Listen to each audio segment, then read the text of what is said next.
Great. And we are live. Ladies and gentlemen, welcome to the Thursday Fastball with Crusty Canuck. I'm your host, Crusty Canuck. This week's special guest is Mr. Stephen Buffalo, President, CEO of Indian Resource Council of Canada, a very, very staunch advocate for First Nations interest in the oil and gas sector of our country, as well as other interests. And he's also known for his rebuttal you can find on Facebook to Miss Jane Fonda and their infinite wisdom in towards shutting down the Enbridge pipeline in Minnesota. Without further ado, ladies and gentlemen, Mr. Stephen Buffalo. Hello, everyone. Appreciate being on your show, Mr. Crusty Canuck. I've been in this position for about 7 years now. Our organization's mandate is to advocate with not only governments but with industry for our oil and gas producing nations. And obviously with the current times, infrastructure ownership has come to the forefront and really taking our place. And then, to be honest, the system we're set up in under the Indian Act, we don't appreciate. It's been a struggle to even get clean water in some of the communities in Canada. So, finding our own way and having an opportunity to be an equity owner in some of this major infrastructure that's in our kind of our backyards, I think that's kind of the focus. I took the opportunity to work with the Canadian Energy Center, AKA the War Room. And, they asked if I would be a part in sending a rebuttal to our friend, Jane Fonda. And, not knowing what she's done in the past, but ultimately, like she's come to the oil sands before, and it was kind of a degrading video, but I figured it was time for someone to say something, and really kind of set the record straight. There's a lot of environmental damage done when extracting the oil sands. But, we never talk about the reclamation work that the company's doing. And we never talk about the opportunities that it has created, not only for the Indigenous communities close by, but here and around Calgary, partnerships that are set up and new innovation, especially in the area of reclamation and environmental conservation, and that's kind of what I wanted to teach her and show her, that she has no idea how our First Nations here in Canada are really, for lack of a better term, serviced by the government under the Indian Act. So I thought it was fine time someone had to speak up, to what she had to say.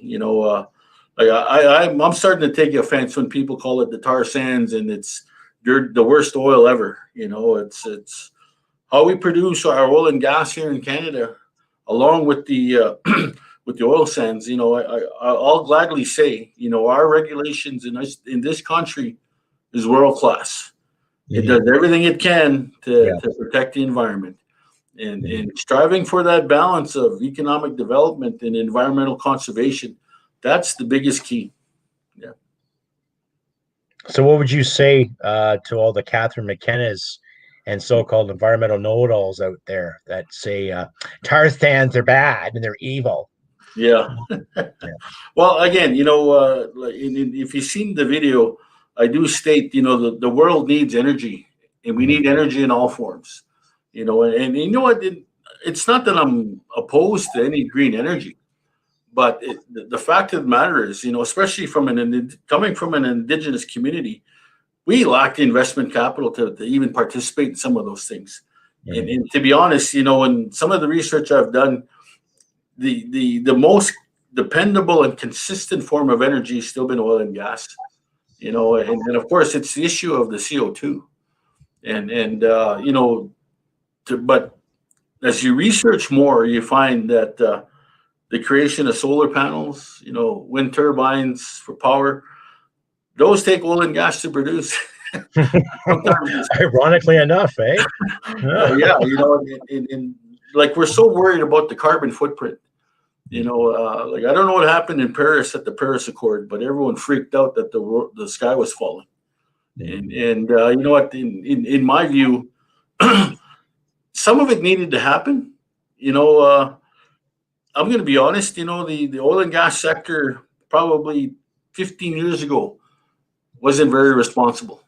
You know, I know in my community, holes were dug and tons of waste and garbage was thrown in the hole and covered up. You know, and you know that's not being responsible.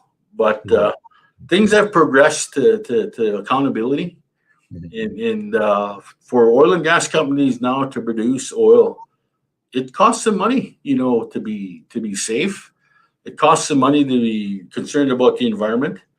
You know, and right now nothing's happening. The price of oil is going up, but it's slowly bringing back a little bit production. You know, and but you know, like I hate to see it get to $120 oil again. You know, you have no idea how many barriers there are with $120 oil. You know, I think when the price of oil crashed, you know, a silver lining is that for me was oil companies hit the ground and they seen that we were there, and the fact of the matter is they probably found better partnerships now than they ever have. You know, because we have one incentive, and you know their shareholders are different from ours. You know, our shareholders are in the community and not born yet. Their shareholders, well, you know, they have the bottom line, and you know, if we work together, you know, I think we can find a true added value to getting things forward. Oh, I agree entirely. I agree on the environmental standards too. They're probably the cleanest in the world. I would think in the world, especially compared to Saudi Arabia and Nigeria, and especially Venezuela. Right. Overseas, we used fuel from Pakistan when it came to running our vehicles, what have you.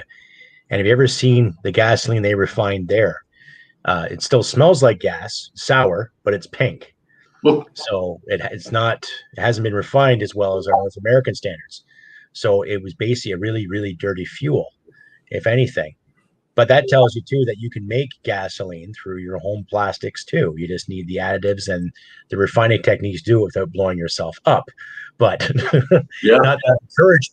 In a way, I do encourage people to have incentive to make their own, to be off grid, to not be reliant on fossil fuels. But if there's a market there that Canada can share, and I'm talking proper quality here, not the equity model they keep throwing down our faces, you know, where they hold to do 30 for me and 2 for you mentality. I'm talking, okay, you've got the tools, I've got the manpower. Let's work together, or vice versa. Oh yeah, You know, like through this whole process, you know, we've kind of evolutionized through oil and gas. You know, like I'll take my community for example. You know, where I'm from, they had a world-class oil field, the Bonnie Glenpool. And when they started producing oil in the late 60s, you know, our people weren't involved, you know, other than the fact that the government kind of controlled our money and told us decisions that were made for us with industry. And you know, we didn't have a say. We just had to kind of go along. But, you know, you progress to now, you know, we have engineers now, we have contractors now, we have entrepreneurship, you know, people that have oil field construction, and now there's First Nation owned companies that are doing the downhole work and reclamation work in these times, you know. So we've fully advanced, you know, in this industry. We understand it now, and we understand how it's cyclical and goes with ups and downs, and we have to adjust, you know. But the hard part through all this is that when we make our royalties and monies, and what has happened in the past was that money would go to Ottawa, and Ottawa would control, you know, how we spent our money, you know, and they would decide if we can build some more houses or not. You know, we'd have to put a business plan together and we'd have to apply to get our own money. It was kind of stupid. But again, that part is even evolved. So from where I'm from, we had $350 million sitting in what's called a revenue and capital trust accounts controlled by the federal government, by Indian Affairs at the time. And our nation challenged, saying, hey, you're not doing your fiduciary trustee responsibilities.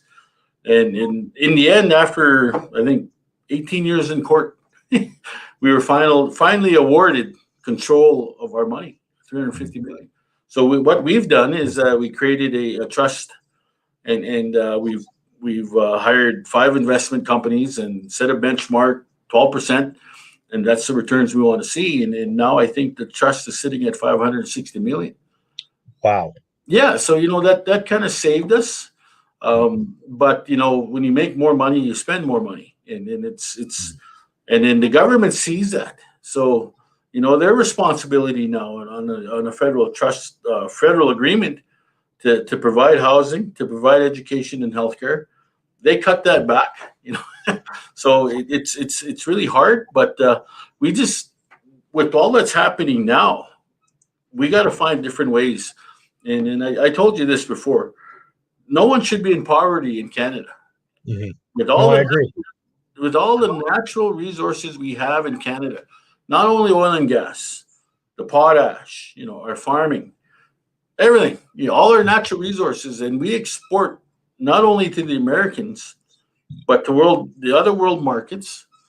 We shouldn't be raising taxes. Today, the Supreme Court ruled that Alberta, now we have to pay a carbon tax, and that's just preposterous.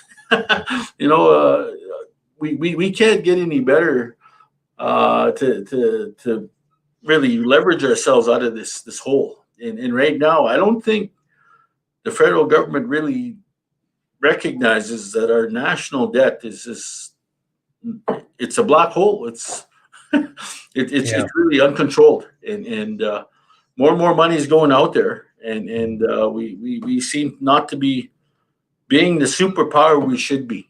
With all what we have in Canada. Oh, I agree. That there's plenty of resources in this country we can monitor and produce and get to market safely and efficiently. Meanwhile, at the same time, being stewards of the land too. Our oil and gas, you just proved it. You've nailed it on the head. Oil and gas has proven it, especially getting more First Nations involved with it as well. Why not? I kind of wish some of the Australians can learn from that too when it comes to with the Aborigines as well. I have friends in Australia that give me insight all the time about how they want to stop saying Australia Day. They want to call it Invasion Day, or they want to call Canada Day Colonial Day. And it's like, okay, well, leave the race cards alone. Let's look at what we have here now. Right. Okay. You were raised to respect people. I was raised to respect people. Okay. We have different skin colors. What does that matter? Mm-hmm. There was a time where I had to go and get some healing after my mother passed away. And we were in the Sagi Nation, and the lady that presided over my mother's funeral, wonderful lady, we sat in their community hall, and it didn't matter what color we were. We were crying out for help. We got help. And I was probably the most beneficial spiritual experience I've ever had in my life. And it's because of that I have more respect for the First Nations, not because of what she did, but because of what I was shown. And I have to return that as a citizen, as a Canadian, to show that to other Canadians as well, too. And there was no flag waving. There was no political party affiliation, just people sitting there talking, trying to get things out. And we miss that. We used to have that in all of our societies. Now, with all this stuff with the federal court and saying, okay, the carbon tax is constitutional because we sit on the bench with this party and we sit on the bench with that party and say, well, no, you should be unbiased and look at the Canadian people. How is this going to benefit the Canadian people later on with all this tax? It's going to make your job harder. It's going to make my ability to work harder. Compromise. Everything that I want to do now is, okay, there's going to be more tax. What incentive is that? And then they want to call an election and they figure they got all their pennies rolled up because people are getting free stuff, quote unquote. So it's a challenge, and then like I'm concerned, I have kids now, and then like what are we leaving them? Like what's left for them? We can continue to work and do what we have to do, but ultimately they have to try to figure out this whole imbalance. I would call it an imbalance. I definitely see the problems that the West is sure different from the East, and is there separation? I think there is, on what this government wants to support. It's appalling. I do not understand why we can't send not only our liquefied natural gas to an Asian market, but we rather continue to mine coal. Now, I think we're going to stop that here in Alberta soon. and BC, its number one export being coal. Ironically enough, eh? Like everyone's saying, well, we need cleaner fuel. I did a presentation at the Queen's University in Kingston, and I talked about our position, First Nations, and being wanting to be more of a heavy participant in this natural resource sector, and then two students from India came to me and they said that we need to stop burning coal in their country. Like they were saying, I need to stop burning coal. We need LNG. We need the liquefied natural gas. And that really their power, the source of power. And to me that really said a lot. And at the time, on the way back from Kingston, there were all these blockades going across Canada. And that was a big misrepresentation of the problem. It's difficult, and I'm hoping people understand that not all First Nations oppose everything, and then that's kind of I wanted to come on your show and share that information. Is that please do, please say it loud and proud, man. Yeah. Some of our people, unfortunately, are wrapped up in their social medias and they take our Facebook and Twitter to fact. If Chicken Little got on there, the sky was falling, people would freak right out. but ultimately, it's a big misrepresentation of all Indigenous people in Canada. We want to try and make our own. We're tired of being looked at as the people in Canada that has the handout. And right now it looks like that because none of this stuff is moving. None of the natural resource sector products are moving. And the natural resource sector has been good to our people in Western Canada. And it's helped us to really take care of ourselves. There's more pride to a man to be able to go work for a company and bring home a paycheck to feed his family. Yeah. You don't know how hard it is for a man to go and ask for a handout and to try feed his family with what that allows him to. It's that's the hard part. But that system has been so pushed on our people that it's kind of it's like a norm. It's an unnecessary norm that we're trying to change.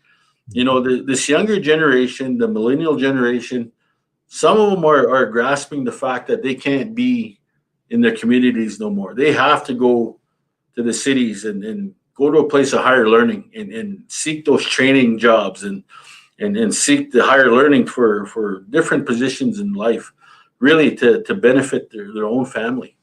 And it's difficult because now you're seeing it's been a problem in the past, but the murdered missing Indigenous women. A young single mother leaves home. She moves to the city, and maybe one night something bad happens, and it's not to her fault, but ultimately she's trying to find a better path in life. Going to the city to maybe educate herself or to find a better place to raise children, as opposed to being in poverty with no water, no electricity or something like that.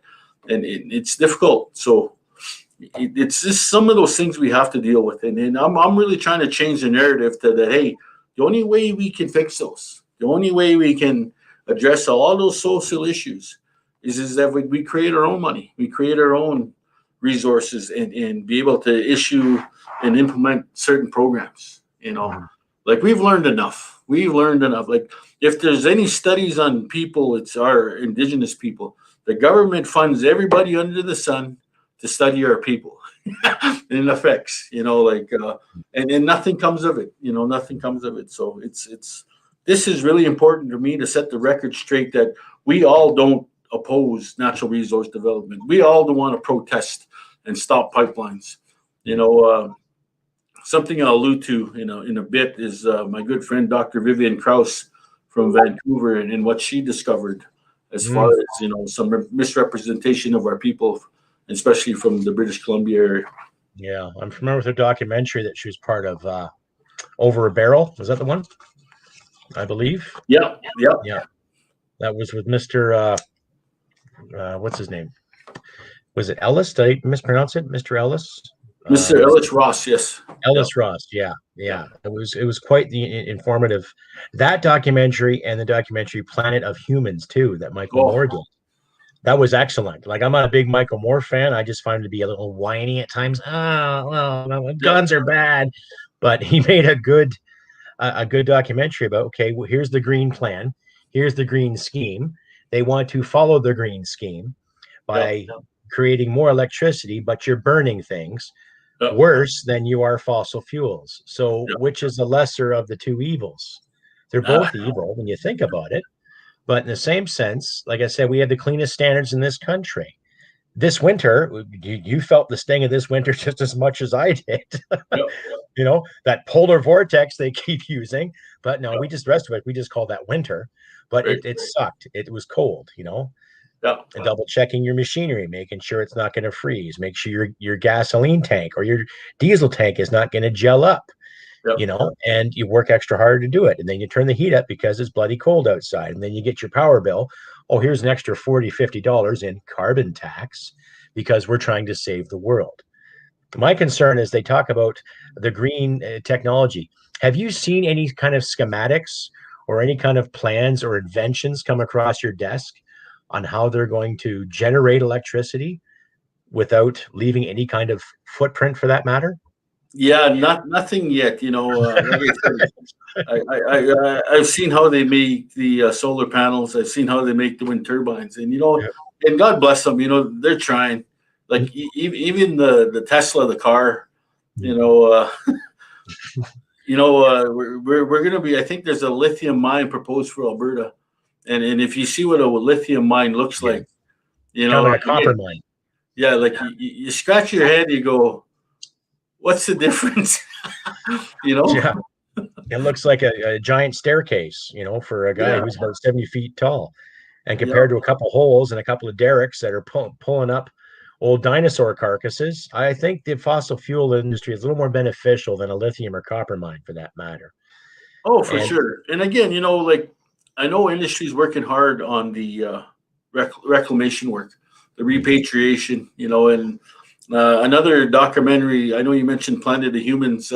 There's one made here by Peter Bayek.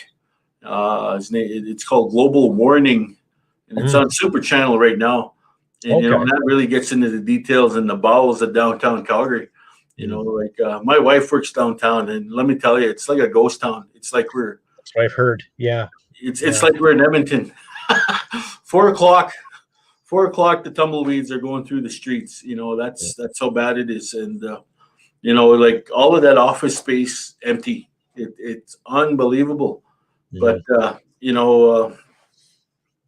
talking about those documentaries, you see the protests and again, referencing Dr. Vivian Krause, she discovered, again, for some of the people that are listening, is that she discovered it by accident. Her story, she told me, was she was looking at a brochure that Dr. David Suzuki sent out saying that the salmon that are farmed carry greater amounts of mercury than the ones that are wild. So Dr. Krause looked at that. She goes, that's not true. So she investigated and researched it and found that the wild salmon have more mercury than the farm salmon. And then she went in to see how this was all funded. And then she discovered, the initiative from some of these third-party companies or third-party groups, such as like the Sierra Club and the Koch brothers, that there was an initiative to stop the oil sands and to landlock our resources. Came from the Tides and now the Make Way Foundation. The Tides, yes, Make Way Foundation, Eco Justice, all of that. you know, and they've infiltrated some of our brothers from BC, brothers and sisters, and they're standing on it. You know, it's because again, I don't know what it is. You know, it's either a money incentive thing, but it's definitely it's not the same. You know, I can appreciate some aspects of what they're arguing. For example, you know, if I've been out to Burnaby, I've seen the tank farm there at the TMX terminal, and I've seen where the ships come and dock inside the inlet, and I'm saying there hasn't been probably a killer whale up that inlet in probably 50 years. You know what I mean? And like I can appreciate them wanting to protect the wildlife and the killer whales, but I know they don't. I highly doubt that they go up that inlet to chase fish. I even doubt it. There's even fish in the inlet, just because of all the tanker traffic and all the other types of heavy boats that are there. Not only for oil and gas, but for the potash and the canola that's going to world markets. All that like you sit in that inlet and you'll see all the ships that are there, and it's amazing. It's amazing to see. Yeah, I bet you there's no fish or nothing going near there. And I hate the fact that they try to say that this oil and gas sector is responsible for pushing away the wildlife, and that's not true. All trade and commerce, that's inevitable. You look at any major port, doesn't matter if it's New York, even Toronto during its Great Lake heydays had its issues. Montreal, St. John, Newfoundland, Halifax, Nova Scotia, every port city, you're not going to find an abundance of wildlife there. That's just the way it is. And you stop shipping boats and you stop making the noise, okay, the fish will come back. Yep. That's grade 10 science. Yeah, and that's not to say all the fish trawlers that are just outside the international boundary, right, that are trying to get all the fish they can. The Bill C-48, the tanker ban, that one's really appalling.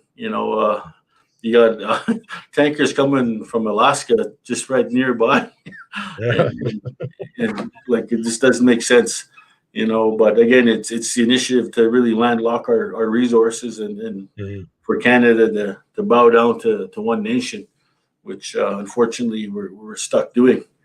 But ultimately, it's we have to continue to advocate and to push and then to see what happens.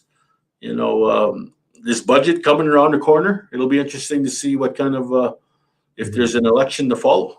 I don't know. It'll be tough to support. They haven't had a budget in 2 years.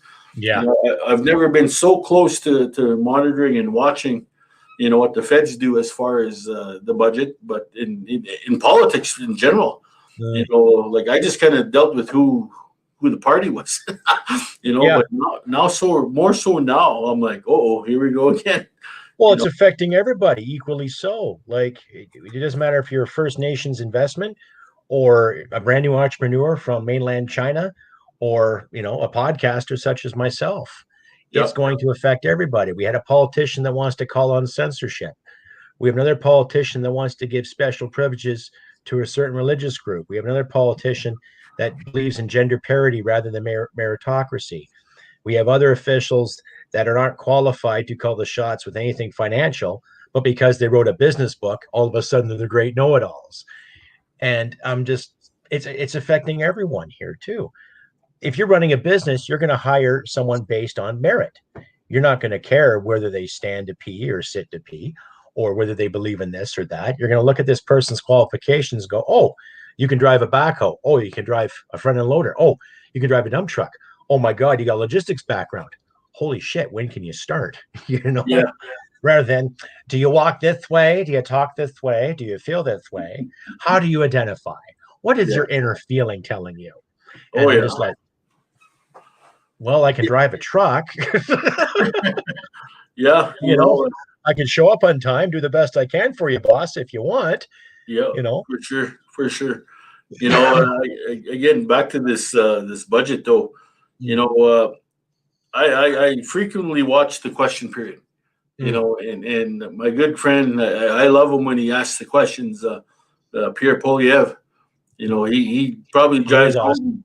Yeah, he's awesome. He drives home the hammer better than anyone. I hate to be the one receiving the questions from him, but you see how they don't answer the Yeah. question. They Word dance salad. around it, and you know what? And what this government has got away with is it's appalling. This wouldn't happen any other place. Like the SNC Lavalin stuff. Yeah, I know. And God bless her soul, Jody Rabo Wilson. Yeah. She was on an island for a bit there, and she called it out and stood alone, and that was disappointing to see, and as well, all the other stuff that the prime minister has done, this weed controversy, like, oh my God, give me a break. Yeah, it's obvious. It's obvious he was doing a slap and tickle method. Right? Yeah, I can appreciate a government program, but when it's done that way, and there's no accountability, and now he's like trying to wash his hands of it, it just doesn't go well. Yeah. If he can just man up, I don't know if he can do that, but if he manned up and just owned it, I'd have more respect for him. He doesn't have the socks for it. Yeah, I'm just going to do an advert here, Stephen. So, yes, my guest today is Stephen Buffalo, President CEO of IRC Canada, Indian Resource Council. If you have any questions, please feel free, and I'll post them up here. Just keep them clean, ladies and gentlemen. Nothing vulgar, down to earth, professional. And if you want to reach me and donate to me, you can reach me at crustycanuck.ca. I'll post that a bit later. Like I say again, my guest today is Mr. Stephen Buffalo. President CEO of IRC Canada, stands up for what's right, not just for the First Nations, but for Canadians altogether. Based on our conversation, common sense, down to earth, realistic approach. We're in the 21st century, ladies and gentlemen. Time that we get along with it. Mr. Peter Marshall says, so true, the government and fake media make up what they want you to believe, non-backed up facts and reality. Sad that people have to suffer over their lack of managing our nation. Time for the people to recall all politicians that do not represent the people. Well said, Peter. Based on our parliamentary system, that's why we have an election every 4 to 5 years. And I'm impressed that Alberta put forth a resolution to recall said politicians. However, if we have judges like we do in the federal courts, I don't know. Based on today's thing, what do you say, Stephen? Well, that's always the tickle, right? It's difficult. That courtroom shouldn't decide what's happening, and unfortunately, with this new carbon tax, right now all I can say is we just have to grin and bear it for now. We were just talking about this earlier. The more taxes we have, it just doesn't make sense. We're going to be too taxed too much, and it's going to be really difficult. With the federal election stuff, I'll be honest. When Trudeau was first trying to vie for prime minister, I bought it. I took it hook, line, and sinker. A lot of people did. He got me with the statement. He said, no relationship is greater to me than one with the Indigenous people of Canada. I bought that hook, line, and sinker, and we didn't have a good time with Prime Minister Harper. I'll be honest. He wasn't very nice to us, and the one thing I'll say about Mr. Harper is that he did apologize for the residential school stuff, but ultimately, he and I can see why, now after the fact, but if we do another 4 years with this government, I hate to see the result. Yeah. You and I can sit and speculate about that too. It's not going to be good, but like I mentioned to you on the phone before too, I don't want to see violence. And a lot of people, I think all colors and creeds, are getting backed into corners. And what happens when you back a dog into a corner? They either submit or they fight or flight. And trust me, I've been bitten by a couple of dogs, so I know it doesn't feel too good. And I think there's some openness now, in working together. But the fact that matters is right now, like, we have a government which we can't trust. And the accountability is out the window. Like, they're not accountable for this SNC. He's not accountable for the we controversy, and who knows what else is out there. Mhm. The CERB help again. It could have been done better, and no one really anticipated this this pandemic. Yeah, that's the And thing. again, things could have been done better. But if we don't have the national resources to do it, Mhm. then we're stuck. Look at where I feel we're 2 steps behind on the COVID vaccinations. Mhm. But again, how do we have the only way we can fill our coffers is if we're exporting oil to Asia.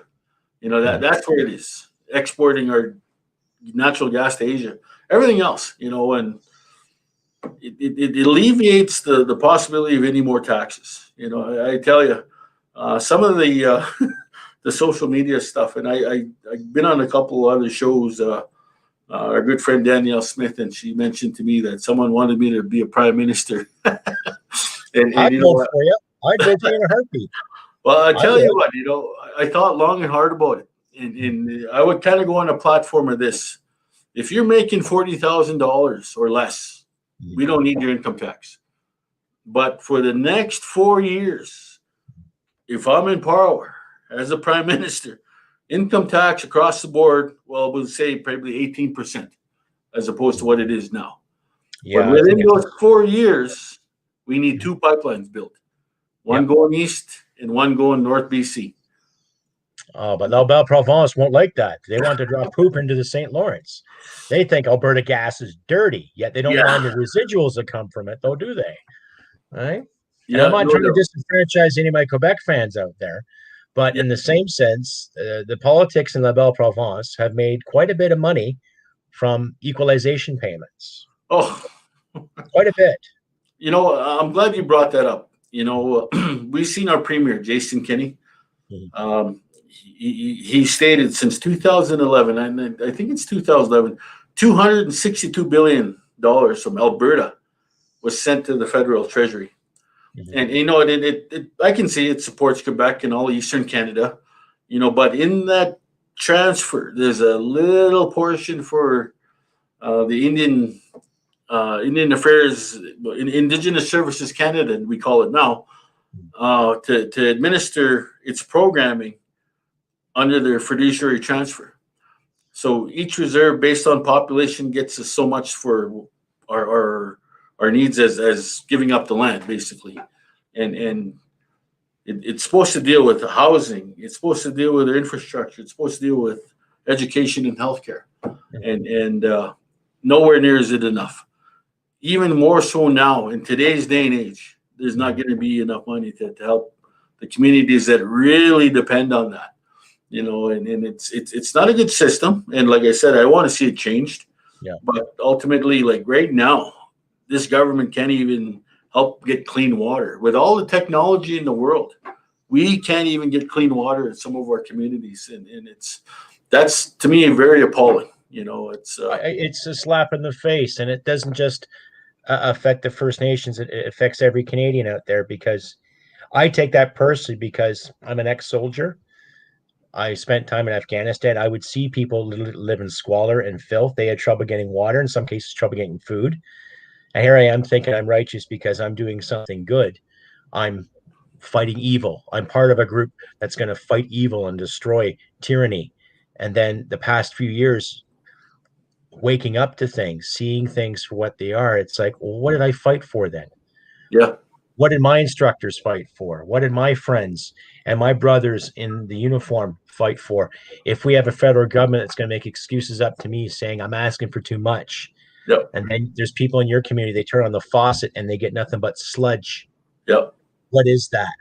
yeah. That's that goes beyond just a brief discomfort.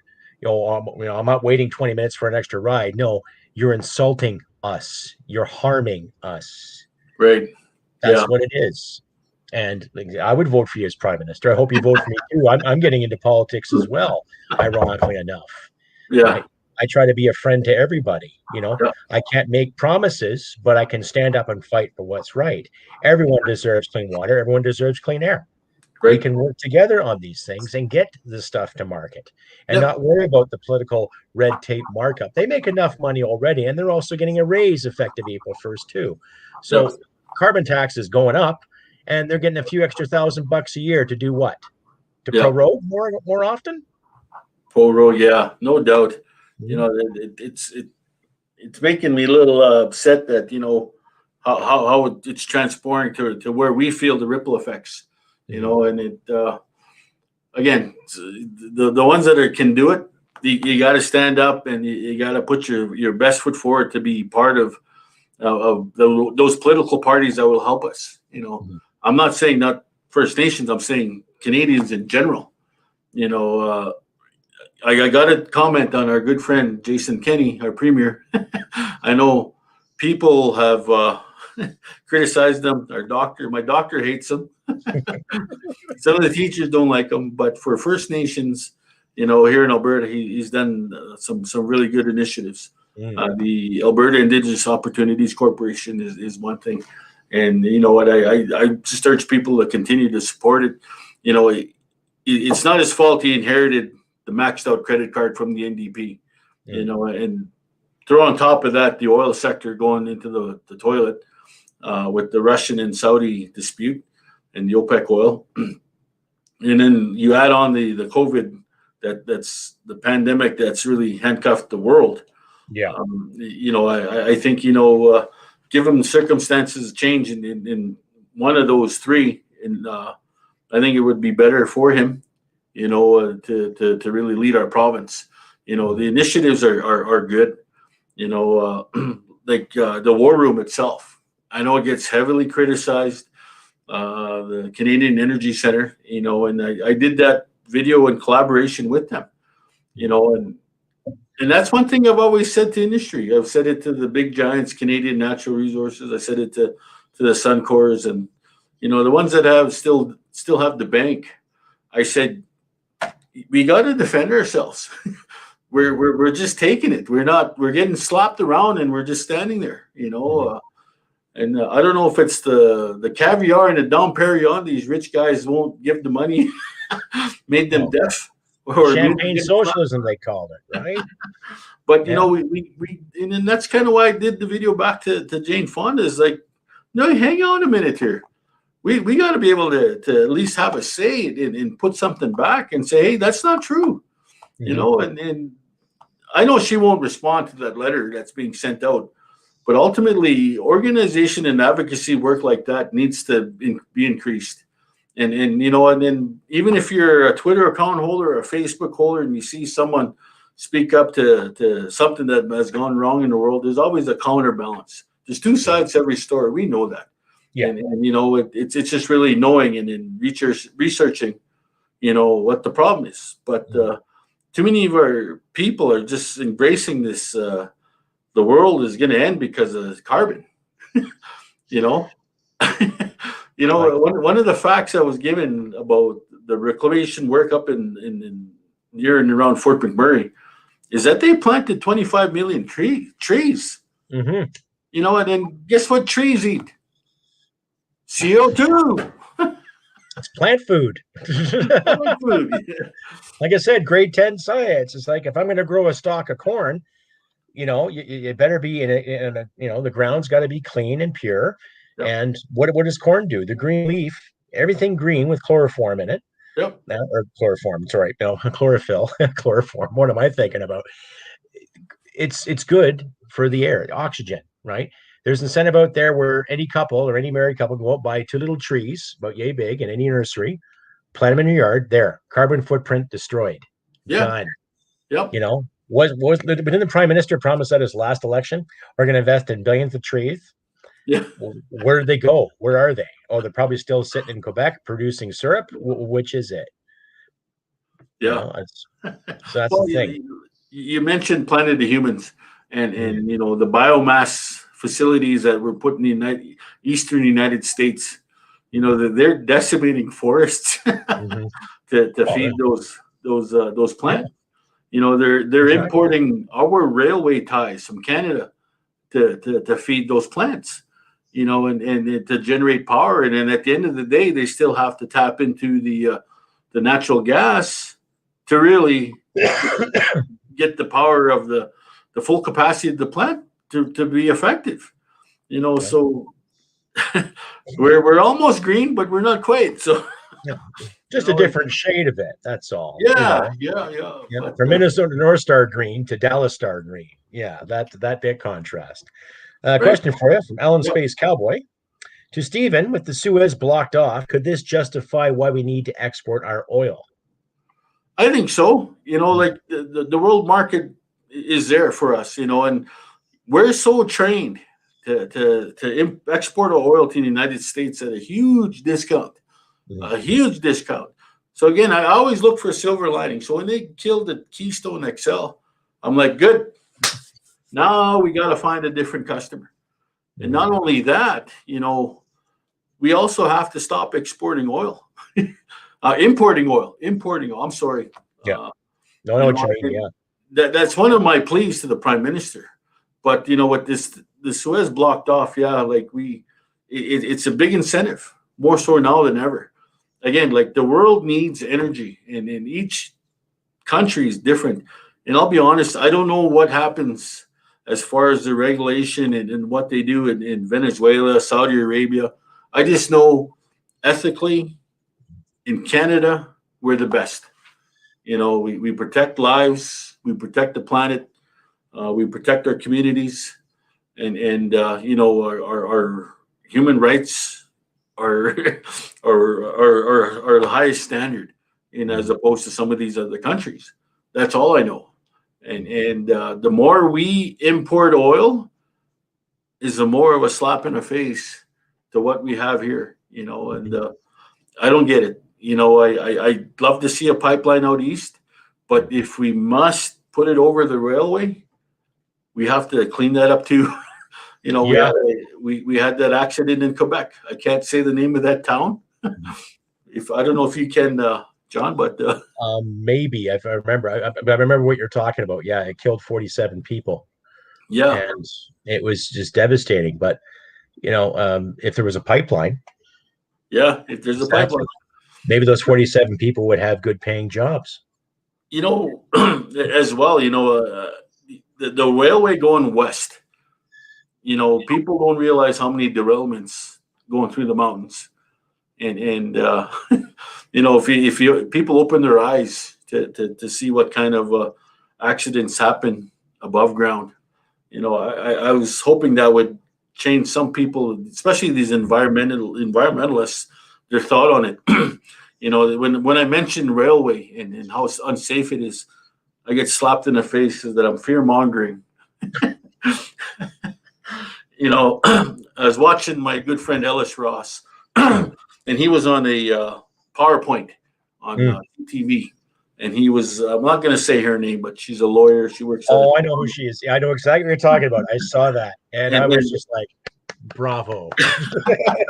Well, she at the end she says, "Well, the pipelines are going to explode, and they're going to cause catastrophe." And all Ellis could say is, "You're full of shit." Again, that's lack of capacity, not understanding, and she's supposed to be educated. She's an attorney. Attorneys know she's it a all. lawyer. And she's teaching Indigenous relations at a university in Toronto. But that's part of the problem. What we're faced with. So having our facts right and be able to dissertate it properly. We all need to learn. Like I'm still learning every day about this industry, and our pipelines are slowly turning to non-carbon emission pipelines. And if there's one thing I'll say about pipelines is that they operate like a 737. If the humans operate perfectly, the jet operates perfectly, and that's the same with the pipeline. Exactly. And you're not going to have any giant earthquake that's going to make them rupture, and then a big bomb go off all up and down the pipeline. I used to watch all those 70s disaster movies, and they're entertaining because they're not factual, because they're entertaining. They're meant to entertain you. And this hearsay and speculation, they keep talking about the environment. It's quite hilarious. But I will be concerned, let's say, how these environmentalists speculate, oh, we're all going to die in 12 years. Well, okay, well, if that's the case, what is the plan that's going to save us all? Are they making arcs like they were in that movie 2012? Are there giant spaceships ready to pick us up like Independence Day, or which is it? What's the plan? And every time I hear about green this, green that, okay, what's the plan? Are you giving every household the incentive to create your own electricity to run your house? Is there incentive for that? Are they giving you recycling rebates? Is there certain rebates for using this type of fuel instead of that type of fuel? You want to incentivize people. You have to give them the opportunity to explore those options. You just can't force a tax and tell them we're doing this for that. And then you give yourself a raise and then expect everyone to comply like little dogs. It's just not going to work. Right? Yep. You know, it's coming more prevalent. You know, obviously, you know, we have to decide ourselves what's more important: the bottom line of rich people or the livelihood of others. You know, and that's, to me, sometimes some part of the discussion that needs to happen. You know, like you look at one of the biggest companies here in Calgary. I won't say it, but you know, one of the prime owners doesn't live in Canada no more. Yeah, surprise, surprise. Wonder why? Well, taxes. You know, a little bit of philanthropy in the city, but ultimately he's hiding, and I don't know if they're going to bury him with all that money, but you know, it can be done to a different extent. You know, in the same sense, you know, all of the people that lost their jobs, you know, when this, not only the pandemic, but this, the price of oil going to the crapper, and then our takeaway capacity, you know, the combination, all of that, it's hard. You know, I see people now, you know, trying to change things, you know, and everyone's playing lottery now because because they need that win, you know, and it's there's a way out of it, definitely, and it's going to take some time. You know, we we need to work together.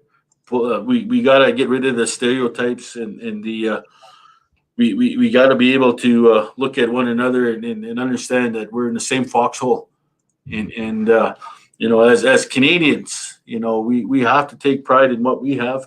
I can appreciate that. You know, at the end of the day, you know, the stereotypes and the systematic racism that's out there, you know, it exists. Let's be honest. You know, but ultimately, you know, if we can work together, not only building pipelines to export our resources, but you know, protecting. Yeah, drill a hole and then cut and cap and put it back to normal. That's what we have. It can be done. It can be done, my friend. I'm well aware of it, and there's a lot of people I know. I'm willing to work hard to maintain that and get it done. I'm willing to go that distance. You know, I'm willing to. I'm sitting having a good conversation with you. If I could break bread and have some tea with you, I would too, and in a heartbeat. You know, finding common ground, and I think a lot of Canadians, we have found that. It's just the people that are elected and then the people that are appointed don't want to see it that way. Everything from the pandemic to the environment to actual labor to people in general. And you mentioned the systemic racism. I would agree that there are people out there that have that train of thought. But every time, you know, we watch Question Period, you're looking in the House of Commons, you are seeing a variety of persons, all colors, all creeds. So when the Jagmeet Singhs get up and say this, and the Rachel Notleys say that, oh, you have a tiki torch. Oh, you must be a racist. Like, what? What is that? Yeah. Like, you know, they're sitting there saying, oh, we have all this racism here, racism. And they go, well, how did you get elected then if we're so racist? Yeah. How do you have your seat in Parliament or your seat in the MLA if we're so racist? If we're so racist, sir, you wouldn't have a job right now. Yeah. You know, it's just really the interpretation of what used to be called normal, right? You know what I mean? And like we're developing new norms now with the pandemic, because we all had to really look at what's going on. You know, when the world shut down, you know, a couple of things opened my eyes. One is that, you know, were we ready for this? No. Secondly, it was about the planet. You know, you see the pollution in like China and India. You know, that really went away, you know, like a fart in the wind, you know. And to be honest, I think that's what the CO2 stuff is all about too. Oh, just farts in the wind. They are. But when you think about it, it's gas. It It's is. all big and stinky, then it disappears. It goes to other things. Yeah. What are your thoughts, Stephen? This is from Tesenico. What are your thoughts on Alberta's separation? Okay. Well, first of all, I'll say this: Indians don't pull out. Just kidding. I would add lib something, but I don't want people to misinterpret. But that was hilarious. But I can see your point at the same time. Yeah, well, to me, it'll be very difficult. I can see the incentive in it, and really, it becomes down to recognition. And like, I don't have time to kind of give a history lesson on how these treaties were signed back in the 1800s, the late 1800s. But we hold that document with the federal crown as our own document, and because that's what we were promised. And then, of course, none of those were fulfilled. So when those are addressed, then we can talk about the separation stuff. But I see a lot of incentives in it with our own policing, taking our own pension plan and all that. I would appreciate a lot of that and modernize a lot of certain things for the relationship with not only Canada, but with our First Nations. And again, to understand the treaties signed from 1 to 11 here in Canada, it's something that the everyday Canadian don't understand. And it's slowly being implemented into the school system, because when you see our Indigenous leaders on the news and talk about treaty rights and what has been there, we hold it above the Constitution of Canada. Once Canada was developed, they more or less took our treaties and tore them up. But of course, we held on to them, not knowing at the time that what we're signing up for. When we see our national chief talk about the depth of a plow, that was in the treaty. The Constitution came in the 1932, the National Resource Transfer Act, where all of a sudden the depth of a plow went to the center of the earth. Ironically enough. Yeah. So when you hear that Canada was built on our resources, that's kind of the argument to a point. But I would hate to see the Alberta separation, but I can appreciate it. Maybe that'll wake up how we have Western versus Eastern Canada. And then really my question would be, Manitoba, are you in or are you out? You want to come with us, or because like I said, I clearly see the distinctive line in the sand as far as Eastern Canada and Western Canada and who the government truly supports. Can you imagine if we kept all the 262 billion on this side of Canada? What would happen to the eastern provinces, right? Exactly. So I'm very much open to the discussion, but I think there would be some clauses that would need to be implemented into that separation talk. Oh, I agree with you. There were clauses like that came up during the 95 Meech Lake Accord too, when they had the national vote over Quebec. A lot of First Nation rights claims that date back to the King of France, let alone the British monarchy. So I can see that point, and I could validate that. Yes, I would definitely want to do that first before any kind of separation.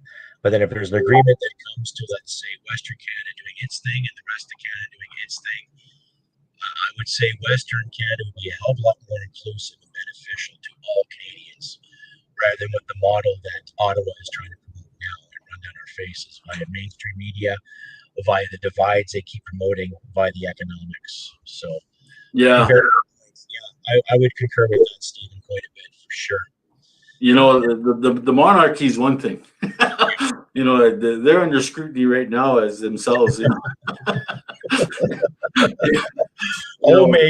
Megan. Yeah. But I would love to have a conversation with the Queen, because when we sign a document with the federal government, it's to the Queen. Yeah, when you think of it, when you're traditional, and it's to Her Majesty and the sovereigns thereof, I guess, if one of these big words.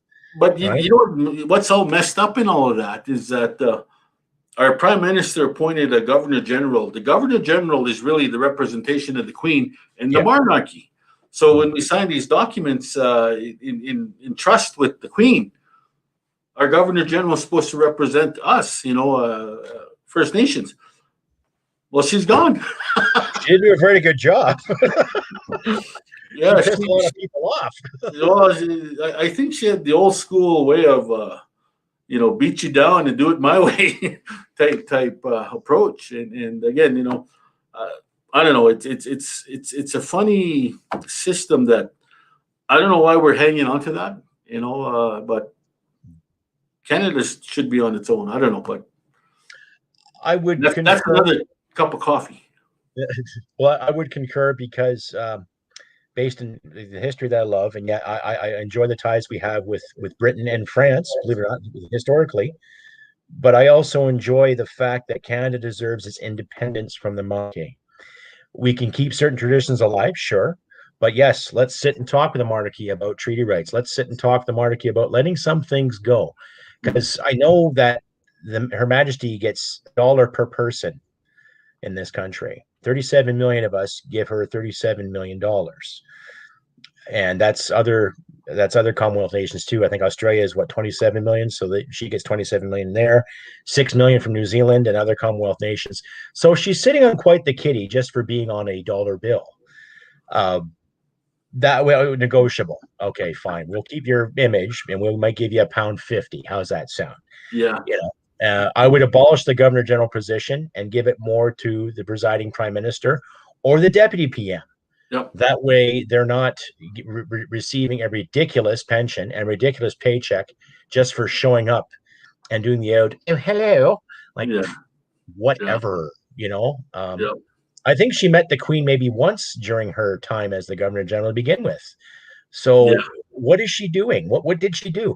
What did Adrian Clarkson do? And the previous Governor Generals, for that matter, as well. Yeah. So, we got a couple more minutes here. Sure. Stephen, I'll get a couple more questions there from you. If you have any more questions for Stephen Buffalo, he is the president and CEO of Indian Resources Council of Canada. I'll leave the website up here too, so you can reach them. If you want to talk to them, you can reach Stephen via the email address that's at the bottom of your screen. Please, he's as open as a book, ladies and gentlemen, of all the information you want. Like I say, my guest tonight is Mr. Stephen Buffalo of the IRC of Canada. Great talk we're having about the environment, resources, the social and political spectrum that this country is facing today. Please, ladies and gentlemen, keep your questions clean. And if you like to hear what you see, please check out crustycanuck.ca. You can find my donation links there in the page, or find me on Supercast in the description on YouTube. Please donate. I'd like to make this a full-time commitment. Without listeners and viewers such as yourself, my wonderful fans and listeners alike, this would not be possible. My guest again is Mr. Stephen Buffalo from the IRC of Canada. Please ask him anything. Oh, here's WEPA will look after all Albertans, including the natives. Okay, Dave. Sure. Well, okay. I'm not trying to disenfranchise you, Mr. Winter. Anything that looks after Canada as a whole, as far as I'm concerned, is worth it. Doesn't matter what color or creed. I love the stories that lady gave us too when we had that healing. That was fantastic, and that's a part of our history too. Yeah. Yep. That's not every settler that came to Canada was a filthy colonial. Some were French, some were English, some were Dutch, some were Spanish, and it gives you an impressive look on history too. What if Spain didn't go broke in the 1750s? What would Canada be? Would Canada be like South America? What if France didn't lose the Plains of Abraham and they kicked Britain out? Oh, yeah. What would happen to Canada? What if the British won the American Revolution? Who knows, right? Oh, yeah. Would New England be what Canada and America is today? Yeah, that's the thing. So, the one scary fact, and I'll share it. They say if you were born in Canada from about 1950 to now, there's a pretty good chance you're Indigenous. It's well, okay. I could take that title, sure. Yeah, my parents were here. My grandparents were here. When the West was being settled and the Métis settlers were coming, they were looking for the beaver, and they found both of them. And they obviously that's how the lineage began. And my dad tells me I have a little bit of German blood in our family tree. And I'm like, oh, okay, that's that's interesting. But that's the truth, though. It's you come to Canada, the settlement happened, and of course, from east to west, you'll notice, the differences in the color of our skin, and how people are say, well, I am Indigenous, but you'd never think they were just by the stereotypes we have that, hey, well, you have blonde eyes or blue eyes and blonde hair. I've met so many people from the Six Nations area that are like that. And then as you get further west, you kind of see how I look. A little brown skin and little different features, and it's just the evolution, right? And it's so when we talk treaty, when we talk about our history, more people and more Canadians are more a part of it than they know. Yeah. Well, rightfully so. We noticed, not taking more of your time here, but we noticed in Afghanistan, we'd go to villages and what have you, and the traditional Afghans had their hat and their man shirts and everything on. And they were generally usually kind of, brown toned, dark facial hair, kind of, rough. But then you'd see the odd one that was, a redhead, freckles, blue eyes. Mm-hmm. And you're like, oh, okay. We're thinking of it.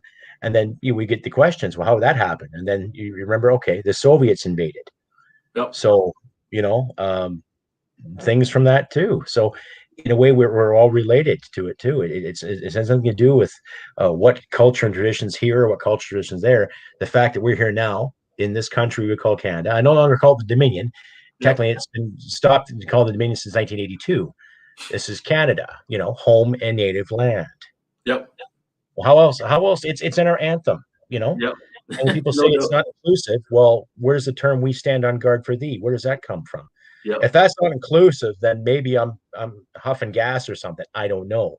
Yep. But I'm pretty sure "we stand on guard for thee" is very, very inclusive. Right. I always that part in the anthem where it says "free." That's when I scream the loudest. Free. Yeah.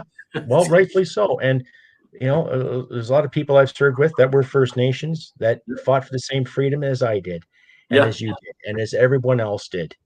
And I get so stuck and tired of the racial divide. And I quote Morgan Freeman, why talk about it? Yeah. Really.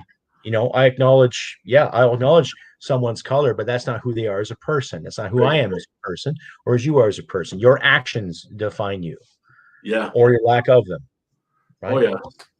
It's been really interesting the last few years, and again, I really appreciate the time on your show. I'd like to reach out to the Canadians we that need to understand that we're not going to oppose everything. And of course our angle is that we want to be self-sustaining. We want to be able to take care of ourselves, and we're looking at some of the things that are happening right now. Keystone's done.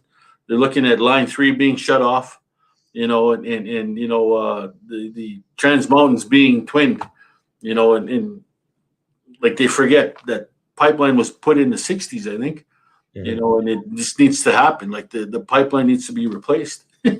So we have a job to do, and it's up to us in this day and age, this time, to take care of that. Yeah. And that's what appalls me. Is like, okay, well, it's in the ground. We need to kind of rectify it a little bit, but we can all work together on it, and that's always my goal, is to ask, someone that may not have the same mindset, but that affects them too, is that we got to work together. We have to work together, and we'll be open to any ideas and suggestions, and it's just about bridging that gap, and like I said, I did a few articles that went out to Toronto in that part of the country. Just the fact that we have to make our presence felt in the way that we don't oppose everything, and that the important work of this national infrastructure that needs to happen is going to benefit us all. You know, Yeah, I agree. you know, when First Nations are doing well, Canada's doing well. Bottom line. Yeah, and I would agree with that 100%. That's why I want to ask Barbie the Builder, where's that 35 billion, Barbie? Yeah. Hey, where's the 35 billion? Yeah. Hey, that's the thing. That 35 billion could do a hell of a lot for everybody Canada-wide. $35 billion. Yeah. Yeah. Where'd it go? Oh, China, of course. Yeah. Anything else you'd like to say, Stephen, before I let you go, or do you have more time, or which is it? Well, yeah, like I said, I appreciate this. You know, I truly do. You know, like my initiative and intention on the video was to reach out to not only to Jane Fonda, but you know, to those environmentalists of the world that, hey, you know, what you're proposing is affecting some people's households and their ability to feed their families. You know, and then that's one ripple effect. You know, and the fact that they don't appreciate that in this province, the partnerships that are set up with industry and the government relations is paramount. We never talk about that. Yeah. And thirdly, you know, the reclamation work that's being done, they're utilizing First Nation initiatives as well. You know, and our contractors are being a part of that. And we're just trying to fix, you know, what has been disturbed. And you know what, and that we can all work together despite where we come from, the creeds we come from, the religious beliefs we have. You know, our people are very forgiving. You know, and all the things that we've gone through to live where we are today. You know, those are in the past, and we've learned. Right, we've learned a lot from the past from each other. And in this day and age, in this time, this disease on COVID doesn't discriminate. But you know, we pray for each other, and we pray that we get all through this pandemic. I hope everyone gets their shot, even regardless of what you think the shots do for you. You know, I'm scared of it. You know, but yeah, I'm kind of on the fence myself about that too. Yeah, I don't want to be a guinea pig, but you know, I do miss the travel and to see friends that I've made through the years, and you know, again. Thanks again for having me. It is a tremendous honor. And I really enjoyed this conversation. It has been very beneficial. Well, the honor was mine, Stephen, and I appreciate you coming out, standing up for what's right, and especially rebuttal to Miss Fonda. We need to see more of that too. We need to see more people stand up and say, no, you're wrong. This is how it is. Why? Because we live here and we know. Yeah. Simple things like that. And, you know, regardless of the fancy narratives they have now, when you speak out against something, you weren't being racist, you weren't being sexist, you were being you. Yeah. And we should encourage that more often. I got one more statement here from a Kevin Mueller from Germany. Impressive guests, greets from Germany. So you got a fan in Germany now. Right on. Outstanding. Appreciate it. Going worldwide. Gotta thank it. Well, ladies and gentlemen, my guest tonight has been Mr. Stephen Buffalo, President CEO of Indian Resources Council of Canada. You can find him at the email that I have at the bottom of the screen. And I'll also leave links in the description and this broadcast too. Feel free to send Stephen an email, ask any questions or queries about upcoming events, resources in Canada. Just don't harass him and ask him for money. Don't do that. I don't got it. He doesn't have it. Don't ask me for money. I'm asking you for money. And if you do like to donate, please do. Anyway, this has been another Thursday Fastball with Crusty Canuck. I say again, my guest this evening was Mr. Stephen Buffalo, a very, very well-educated human being in regards to the oil and gas sector. Canadian, can I call you a patriot? Hooah, right on. Right on. Well, I just want to say one more thing. You know, I appreciate your service. You know, your service in the military. You know, a few of my relatives have served as well. You know, I referenced my uncle in the past. You know, but I had to honor him and wear that poppy. You know, just for him and for guys like you that done the work. You know, it's they don't realize how important that is too. You know, to serve country. It's honor to you. You know, good job. Thank you very much. Well, thank you for your time, and I'm glad to have you on my show. And you got a friend here at Crusty Canuck, and we'll have you on here again some other time in the future, hopefully. hopefully before they call an election, so we can probably have a big discussion on who's going to call the shots for the rest of us in this nation. Okay. That'll be All great. right. Thank you. All right. Cheers, Stephen. Thank you very much. All the Thanks, best to you, everyone. brother. Take care. Take care. Yeah. That was Stephen Buffalo, ladies and gentlemen, Indian Resource Council CEO. And I'll also leave a link here for you guys to check out what he stands for, what he represents. He also represents just common sense too, ladies and gentlemen. So please, by all means, check it out. There's the address, of where you can find him. Just look at my comment page there too. I want to say thank you again to Stephen for coming out. Just one hell of a conversation. And thank you all too for coming out tonight on this Thursday fastball. Without you, my fans and listeners alike, this would not be possible. So I want to thank all of you for giving me the support and encouragement you have these past few months. And if you do feel like donating, ladies and gentlemen, please consider donating at crustycanuck.ca at the bottom of your screen. I'm also formulating different formats for payment, what have you. There's some issues coming up with YouTube and other sites in regards to censorship. I'm not going to demand cash. I'm not going to do that. But if you want to donate, please do. I like to make this a full-time commitment via my live streams and my podcast, respectively. Stay tuned tomorrow. I'm going to have a new episode up on the podcast, so please check that out and keep your ears to the ground. And for updates and what have you, pay attention to my community page on YouTube and Facebook, respectively. But like I say, do what you can for each other, help each other out. This has been another Thursday fastball. I'll have information on my guests for next week, but tune in next week, next Thursday, 4 o'clock Mountain Standard Time, and there'll be another fastball coming your way. Now, I also want to say thank you out there, everyone who's come out tonight. Once again, without you guys, this would not be possible. And as I always say, ladies and gentlemen, look after your friends and loved ones. Let's do what we can to find the light at the end of the tunnel. And remember, humanity and merit wins the day. Take care, and I'll see you next time. Thanks for coming out. Bye for now.